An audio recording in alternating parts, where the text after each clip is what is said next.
Porventura já sentiu um aperto no peito, uma sombra de culpa por não receber o afeto daquela que, em tese, deveria ser a fonte primária de amor? A questão ecoa, talvez porque em seu íntimo, essa interrogação já tenha pairado em surdina. A sociedade ergueu um pedestal quase inatingível para a figura materna, propagando a ideia de um amor incondicional, protetor, instintivo e infalível. Mas a realidade por vezes desconcerta esse ideal. E quando a relação filial é marcada, por ausência, rejeição gélida, crítica incessante ou um controle asfixiante, onde reside o amor? Muitos trilham a vida adulta com a convicção de que a dor sentida é mero drama, ingratidão ou sensibilidade exacerbada. Aprendem a reprimir o pranto, a minimizar a própria vivência e a exibir um sorriso enquanto carregam um fardo invisível. Contudo, negar essa ferida apenas perpetua o sofrimento.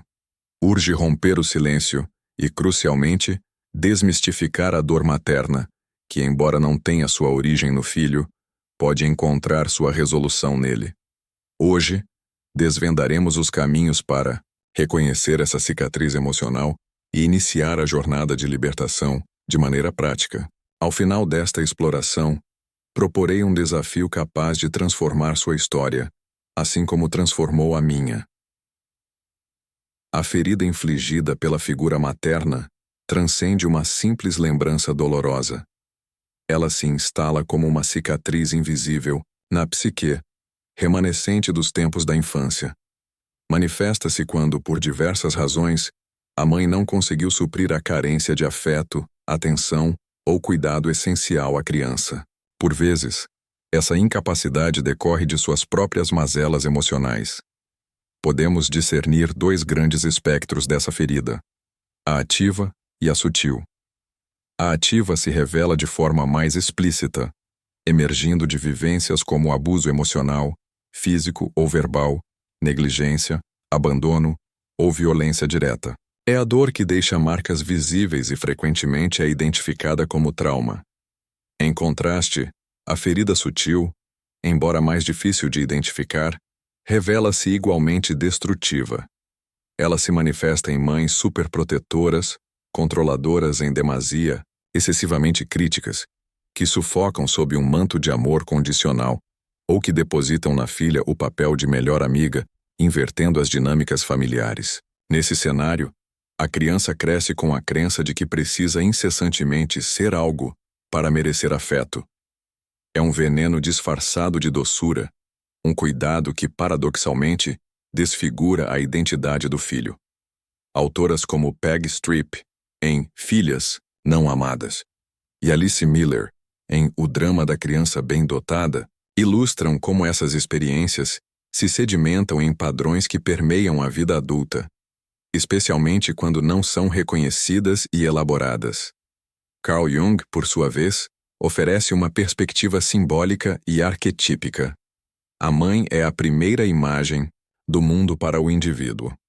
Quando essa imagem primordial falha, a criança não apenas experimenta dor, ela edifica um mundo interno onde o amor se torna instável, o afeto, perigoso, e o eu necessita ser moldado para garantir a sobrevivência emocional. É como se o solo emocional sob os pés estivesse permanentemente rachado, induzindo a uma caminhada pela vida, pelo amor, sob o espectro constante de uma queda iminente. Portanto, a compreensão dessa ferida representa o primeiro passo genuíno na jornada de cura. Não com o intuito de apontar culpados, mas de nomear a dor silenciada. Pois o que recebe um nome pode, enfim, ser acolhido. E ao nomear a dor, algo surpreendente acontece. Percebe-se que essa dor não é um ponto isolado, mas sim uma teia que se espalhou pela vida em formas sutis, quase invisíveis, mas que continuam a sangrar silenciosamente até hoje. Anos podem se passar com a sensação de que algo fundamental está errado, sem sequer suspeitar que essa angústia emana de uma ferida antiga, invisível e não reconhecida. A ferida materna, especialmente quando não verbalizada, disfarça-se em comportamentos que superficialmente se assemelham a traços de personalidade, mas que, na verdade, São mecanismos de defesa arduamente construídos para lidar com um amor que jamais se mostrou plenamente confiável. Talvez se manifeste uma dificuldade em confiar nos outros, uma expectativa constante do pior, a premonição de abandono, traição ou manipulação. Essa desconfiança arraigada pode não ter germinado de uma desilusão amorosa, mas sim de uma infância onde o afeto materno era errático, instável ou condicional. Ou, quem sabe, a dificuldade reside em confiar em si mesmo, acompanhada da sensação de inadequação, da necessidade premente de aprovação e validação externa para cada ação. Essa insegurança frequentemente tem suas raízes em mães excessivamente críticas, comparativas, exigentes de perfeição, que inadvertidamente ensinaram que errar equivalia a perder o amor. Paradoxalmente, a dificuldade em impor limites, a Bhima-Sara, culpa ao dizer não, a aceitação de situações prejudiciais em nome da manutenção da paz, também podem ser heranças emocionais. Muitas mães, sem intenção maliciosa, incutiram nos filhos a crença de que o amor era um prêmio atrelado à obediência cega, ao sacrifício da individualidade e à anulação do próprio ser. A autoimagem distorcida, o receio de se expor, a vergonha do próprio corpo ou da própria voz, igualmente ecoam uma infância onde ser autêntico não parecia seguro. O medo de se relacionar intimamente, de amar e ser amado, não se origina no presente, mas em um passado onde o amor se confundia com a dor e o afeto invariavelmente precedia a rejeição.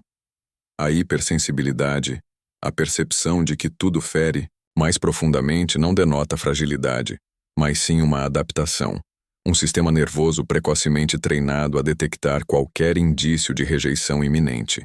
E a repetição de padrões emocionais desgastantes, a atração por parceiros semelhantes, os ciclos de dor recorrentes, não são obra do acaso, mas a tentativa inconsciente de resolver no presente uma ferida incubada no passado. A verdade subjacente é que todas essas feridas compartilham uma raiz comum, algo que foi plantado nos primeiros anos de vida e que, até hoje, define a maneira de amar ou o temor de fazê-lo. Desde os primórdios da existência, a necessidade primordial era um olhar que transmitisse segurança inabalável. A forma como esse olhar foi oferecido ou negado moldou a existência de maneiras inimagináveis. A maneira de se conectar com o mundo, a percepção de si mesmo, a dinâmica dos relacionamentos. É o que denominamos padrão de apego. A teoria do apego explora como os laços emocionais estabelecidos na infância delineiam as respostas afetivas ao longo da vida, e a figura central desse vínculo é, quase invariavelmente, a mãe. Quando essa figura materna irradia afeto consistente, presença emocional e previsibilidade, a criança desenvolve um apego seguro. Isso se traduz em um adulto que confia nos outros, sente-se merecedor de amor e percebe o mundo como um lugar onde a expressão da própria individualidade não acarreta o temor da rejeição. Contudo, quando o amor se manifesta de forma instável, fria, sufocante ou ausente, emergem os padrões inseguros de apego. E é nesse ponto que a dor materna se infiltra silenciosamente na arquitetura dos relacionamentos. O apego ansioso floresce quando a criança vive sob a égide do medo de perder o amor. A mãe se faz presente, mas de maneira imprevisível, oscilando entre a afeição e a crítica, entre a proximidade e a distância. Isso engendra adultos que vivem em constante estado de alerta, temerosos do abandono, que amam intensamente, cobram incessantemente e se anulam na tentativa de preservar o outro. Em contraste, o apego evitativo germina quando a criança aprende que a expressão emocional é vã. A mãe se mostra fria, rígida, invalidando os sentimentos.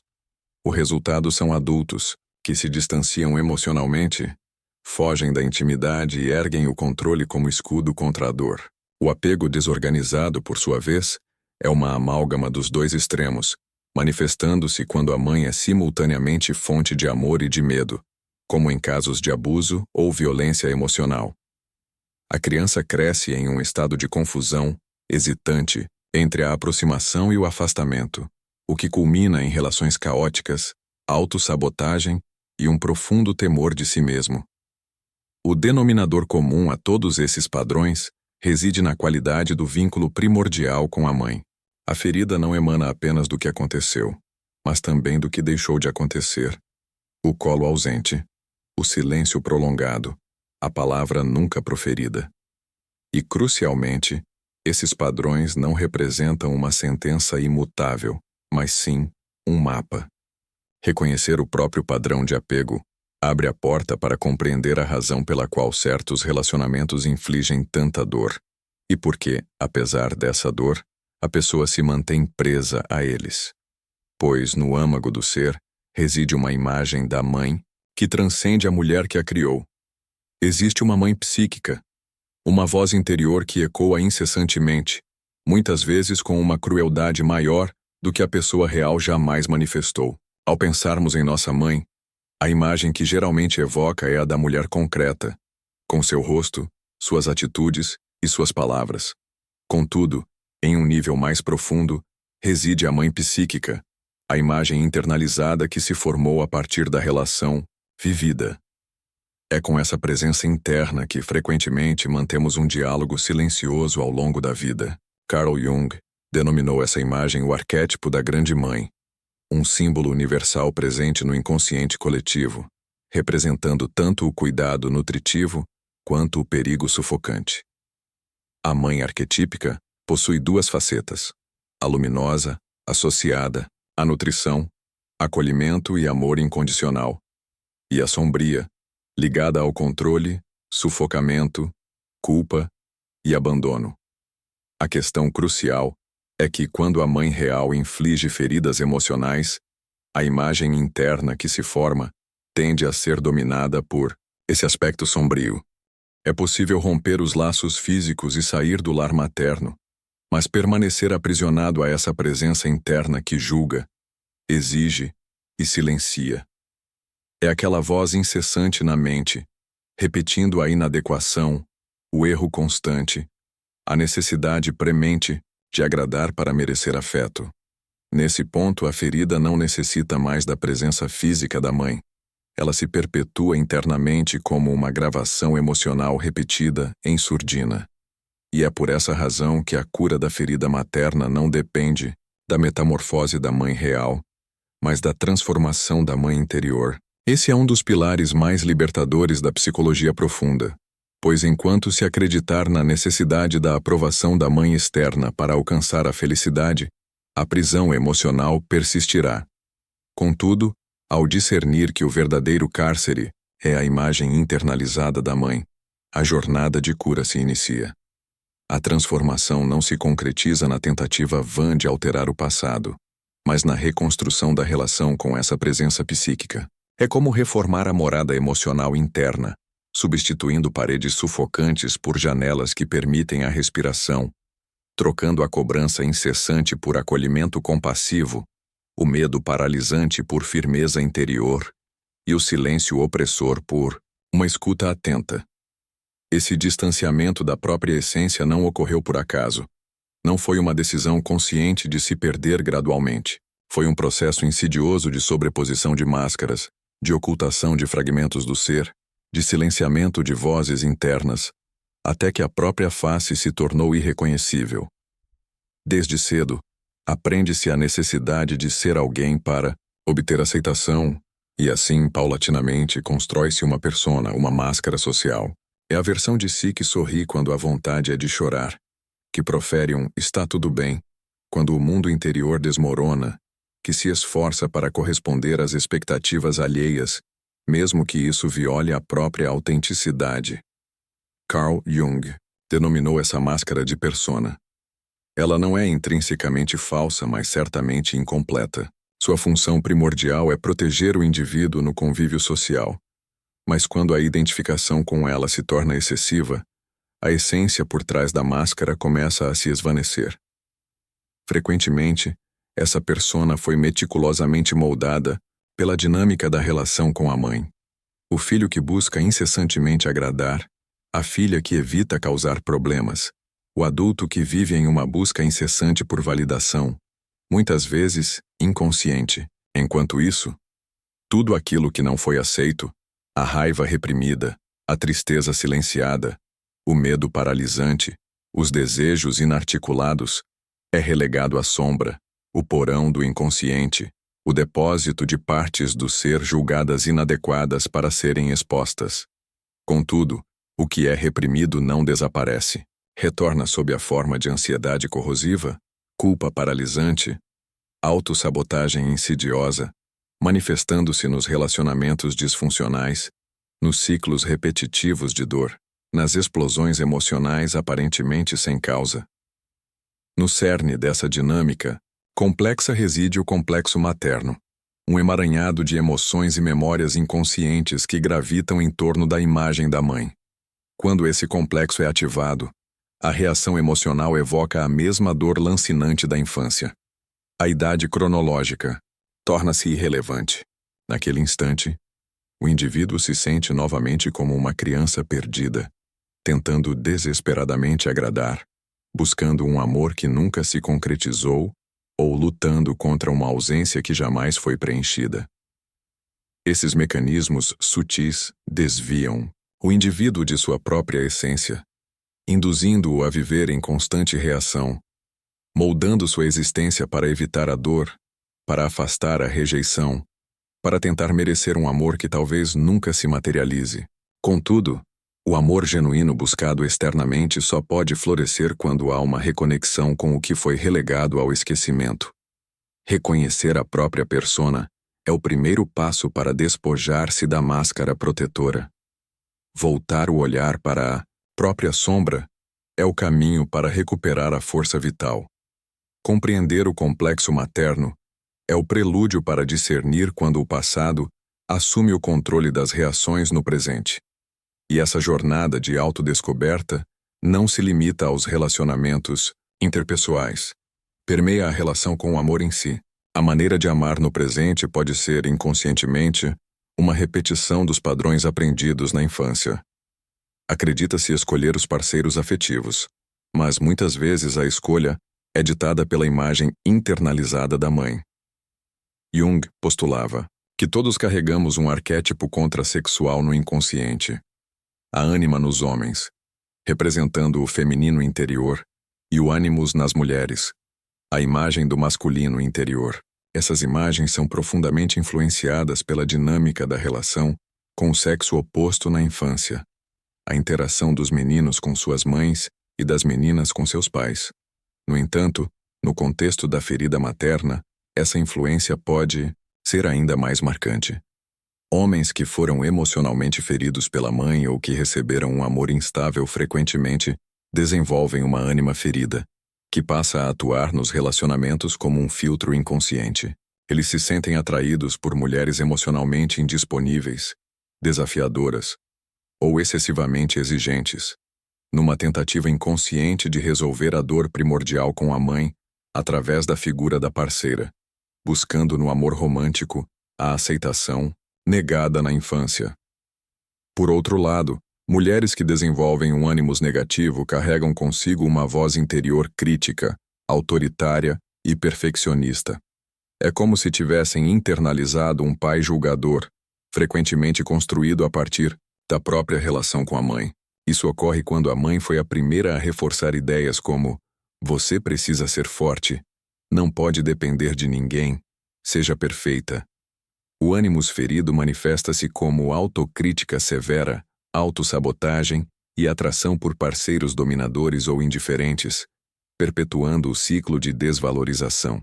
Esses arquétipos não são entidades literais, mas forças simbólicas que atuam na psique, influenciando profundamente a maneira como nós entregamos, amamos e nos permitimos ser amados. E enquanto essas imagens internas não forem curadas, o amor continuará intrinsecamente ligado à dor. Contudo, ao reconhecer que se está amando a partir de uma ferida não cicatrizada, é possível começar a construir um amor consciente, um amor que não exige reparos, mas presença genuína, um amor que não replica o passado, mas o transforma. Existe, contudo, uma ferida ainda mais insidiosa, precisamente por vir disfarçada sob uma roupagem de aparente cuidado e dedicação. Fiz tudo por você. Mas em seu âmago reside um veneno sutil. São os casos em que a mãe exibe traços narcisistas. Nem toda mãe narcisista manifesta sua condição através de gritos, humilhações ou ostentação. Muitas são discretas, elegantes, socialmente queridas, mas, dentro do lar, criam um ambiente emocional sufocante onde o filho ou a filha não existem como indivíduos autônomos, mas apenas como extensões de seu próprio ego. O amor existe, mas é estritamente condicional. A criança só é digna de afeto se agradar, se corresponder às expectativas maternas, se não ameaçar a frágil autoestima da mãe. É um tipo de vínculo que superficialmente se assemelha ao afeto, mas que, em sua essência, é controle disfarçado. A mãe narcisista anseia por ser amada, admirada e obedecida, e frequentemente nutre inveja do brilho e das conquistas dos próprios filhos. Com as filhas, pode competir, criticar a aparência e desmerecer suas conquistas. Com os filhos, pode estabelecer laços de sedução emocional, tornando-os seus parceiros simbólicos e anulando a construção de sua identidade individual.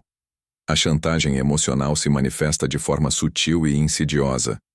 Depois de tudo o que fiz por você, você me decepciona. Não seja egoísta. O elogio, quando proferido, tem prazo de validade curto e invariavelmente vem acompanhado de uma condição implícita. Essa dinâmica perversa cria filhos que vivem em função da aprovação materna, tentando a todo custo evitar a rejeição. Aprendem desde cedo que sua existência precisa ser útil, que precisam incessantemente merecer amor, que não podem errar, brilhar em demasia ou contrariar a vontade materna. Jung observava que quando a mãe possui o ego do filho, este não consegue desenvolver-se plenamente. O self, a verdadeira identidade, não encontra espaço para emergir, pois está constantemente sendo moldado pelos desejos e necessidades da mãe. O filho cresce com baixa autoestima, uma identidade frágil e uma voz interna que ecoa as críticas ouvidas na infância. Vive em função dos outros, sente culpa por tudo e enfrenta uma dificuldade enorme em discernir sua própria identidade quando não está tentando agradar. A criança se adapta tão profundamente à mãe que, nesse processo de sobrevivência emocional, perde o contato com sua própria essência. Na vida adulta, essa adaptação compulsiva se estende a todos os âmbitos, no trabalho, nos relacionamentos afetivos e nas amizades. Há um medo latente de ocupar espaço, de ser rejeitado, de simplesmente ser quem se é, mas essa prisão psíquica pode ser rompida. Após o reconhecimento do padrão disfuncional, é crucial cessar a expectativa de que a mãe mudará, romper com a ilusão de que um dia o amor virá da maneira esperada e iniciar a reconstrução interna de um ego saudável. Um eu que não nasceu para servir, mas para existir em sua plenitude. Essa urgência se intensifica quando se percebe a repetição inconsciente da dor não resolvida nos próprios filhos. É o momento de quebrar o ciclo. Se você é mãe ou pai, essa ruptura não concerne apenas a você, mas representa a quebra de uma corrente que pode ter perdurado por gerações. Pois a cura não é apenas um direito individual, mas também o maior ato de amor por aqueles que virão depois. Muitas mulheres que carregam a ferida materna tornam-se mães com um temor silencioso, o de replicar com seus próprios filhos a dor que tanto as assolou. E esse medo, por mais doloroso que seja, já sinaliza um despertar da consciência. Pois, quem repete os padrões sem culpa, ainda permanece adormecido, mas quem teme a repetição já iniciou a jornada do despertar. A verdade inegável é que nenhuma mãe emerge ilesa de sua própria infância e, infelizmente, a maioria carrega consigo dores não elaboradas, expectativas inconscientes e padrões herdados. Algumas, mesmo sem intenção maliciosa, projetam nos filhos o que não vivenciaram, o que lhes faltou, os sonhos que acalentaram para si mesmas. Outras se anulam na tentativa de personificar tudo aquilo que suas mães não foram, e nessa busca, exaustiva, também se perdem. A boa notícia é que o ciclo pode ser interrompido, não através da busca pela perfeição ou de respostas prontas, mas através da presença genuína. Estar presente para si mesma já constitui um ato de amor profundo que reverbera nos filhos, pois estes não necessitam de mães perfeitas, mas de mães despertas. Mães que sabem pausar, olhar para o interior, perceber quando estão agindo no piloto automático e escolher um caminho diferente. O ciclo se rompe quando se começa a dispensar a si mesmo o amor que nunca foi recebido, quando se aprende a perdoar os erros cometidos antes da plena consciência, quando se compreende que criar um filho é também se recriar como indivíduo. Ser mãe nesse contexto é um exercício constante de autorresponsabilidade emocional. É saber que, ao acolher a própria dor, impede-se que ela transborde nos olhos da próxima geração. É permitir que os filhos cresçam com o espaço para serem quem são, e não o que se precisou ser para sobreviver. Não é necessário carregar o peso de todo o passado. É permitido depositar as dores alheias no chão e dizer um sonoro basta. É possível recomeçar de onde ninguém jamais começou conosco, e isso por si só é cura. Pois uma verdade permanece inabalável. O passado não pode ser alterado, mas o peso que ele ainda exerce sobre a vida presente pode ser transformado. E essa transformação não se realiza através da culpa ou do esquecimento, mas de uma maneira que talvez ainda seja desconhecida. Ao iniciar a jornada de olhar para a ferida materna, é comum que a raiva emerja, e sua manifestação é necessária. Por muito tempo houve a tentativa de compreender, justificar e silenciar.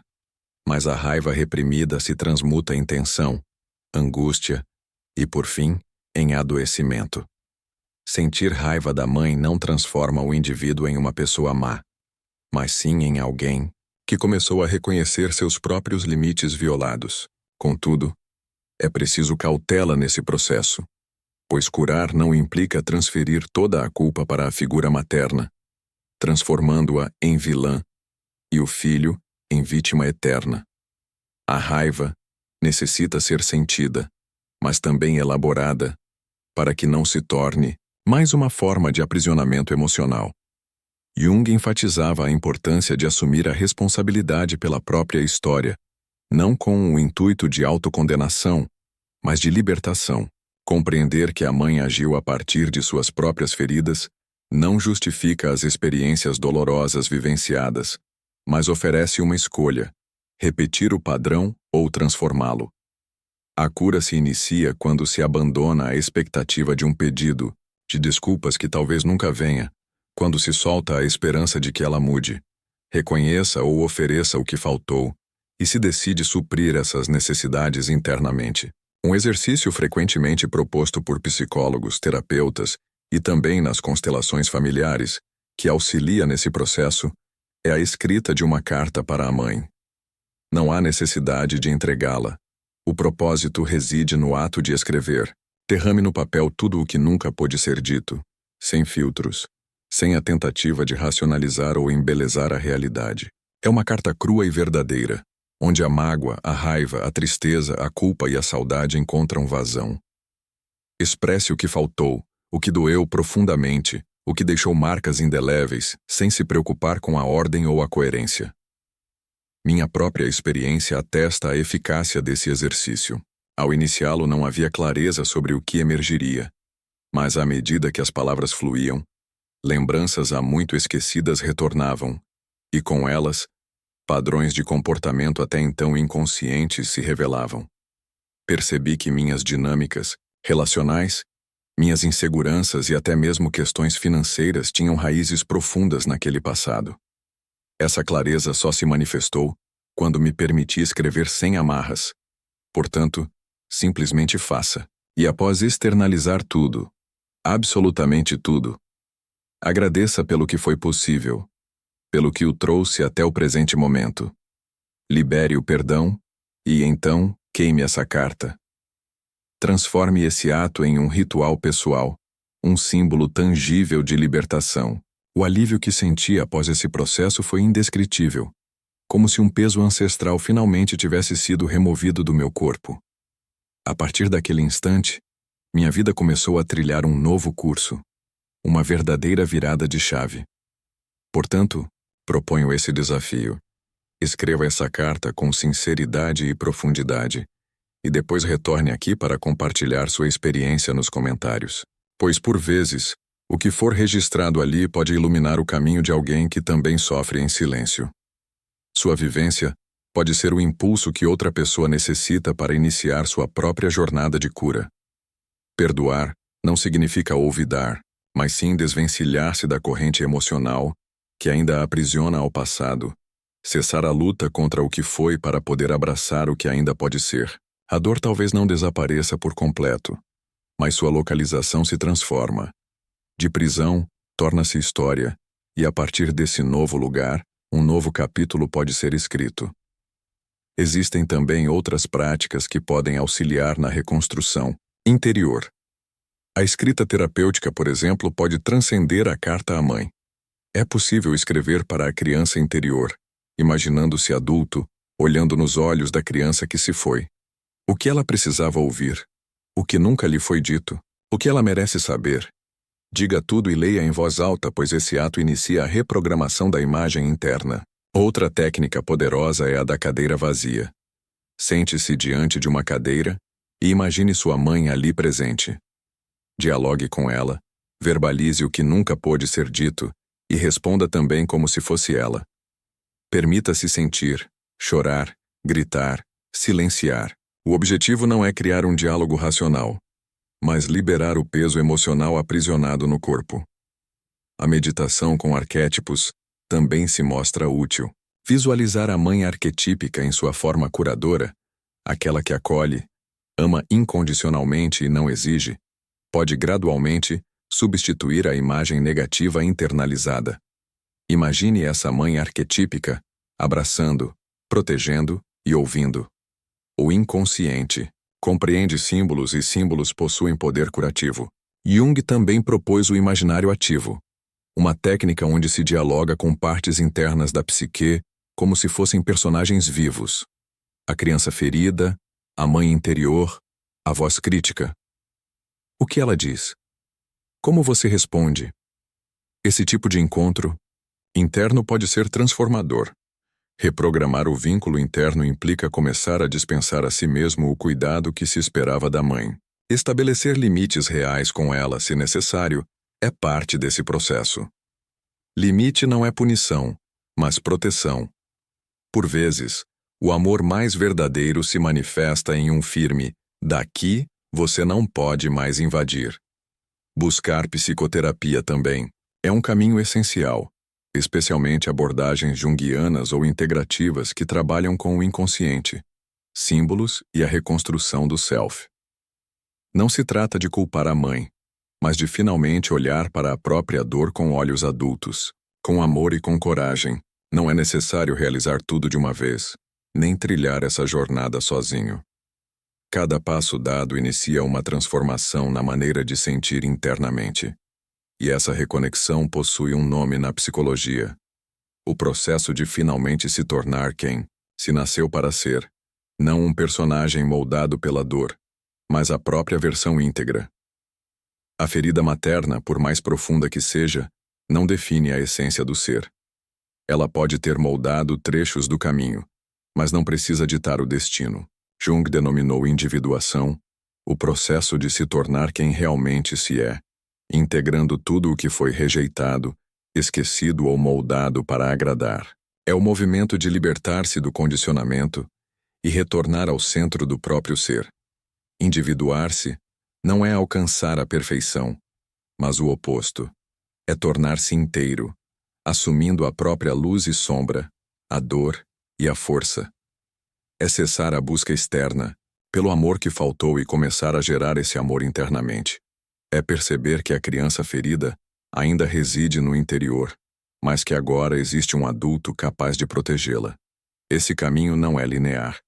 Haverá momentos de liberdade e recaídas, mas a diferença reside na consciência do terreno que se pisa, na compreensão da origem da dor e na certeza da própria capacidade de escolha. A individuação exige coragem, pois frequentemente implica romper com identidades que superficialmente pareciam próprias. mas que foram construídas como mecanismos de sobrevivência. É como despir uma roupa apertada usada por toda a vida e, pela primeira vez, respirar com o peito aberto. Esse processo inclui reconhecer o que faltou, mas também criar o que nunca foi dado, resgatar o valor da própria voz, dos próprios desejos, da própria existência. Você não é o resultado do que fizeram com você. Você é quem escolhe ser agora. E quando essa decisão é tomada com plena consciência, a vida se transforma, não porque o passado se altera, mas porque a identificação com ele se dissolve. Deixa-se de ser um mero reflexo da dor para se tornar o criador da própria história. Uma vida inteira foi dedicada a tentar compreender a ausência de amor, a buscar aprovação, a moldar-se às expectativas alheias, a tentar encaixar-se em um espaço que nunca lhe pertenceu. Mas talvez tenha chegado o momento de cessar essa busca vã, de parar de mendigar afeto onde ele não reside e começar a oferecer a si mesmo o amor tão ardentemente desejado. Não é um processo simples, pois por trás dessa busca incessante reside uma criança ferida que ansiava por ser vista, que esperava um gesto, um olhar, uma palavra que validasse sua existência. Mas hoje, a compreensão se instala. Nem sempre esse gesto virá. E insistir em buscá-lo no lugar errado perpetua o vazio. Não há mais necessidade de implorar por migalhas emocionais, de provar incessantemente o próprio valor. O que foi sentido é real, a dor carregada é legítima, mas não precisa mais ditar o caminho. Hoje a escolha recai sobre si mesmo.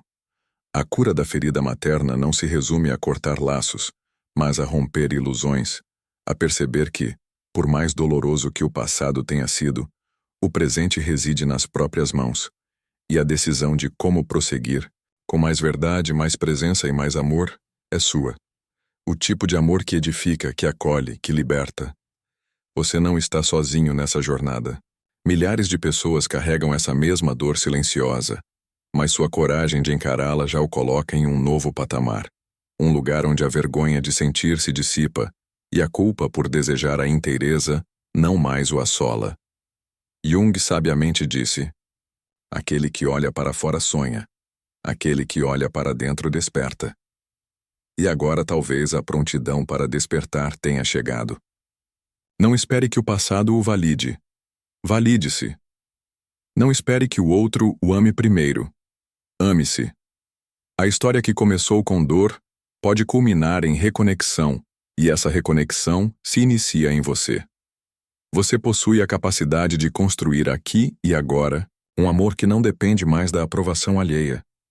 Um amor que simplesmente existe porque você existe. Se este conteúdo tocou algo profundo em seu ser, esse já é um indício de que o processo de cura se iniciou. E você não precisa trilhar esse caminho sozinho. Inscreva-se no canal agora e ative o sino das notificações, pois nos próximos vídeos continuaremos a explorar essa temática com mais ferramentas, reflexões e caminhos para que você possa se libertar emocionalmente e retornar à sua verdadeira essência. E se você chegou até este ponto, peço-lhe algo. Comente abaixo a frase "Eu escolho me libertar". Assim, saberei que você permaneceu comigo até o final. E mais importante, saberei que você está pronto para dar esse passo com plena consciência. Encontramo-nos no próximo vídeo.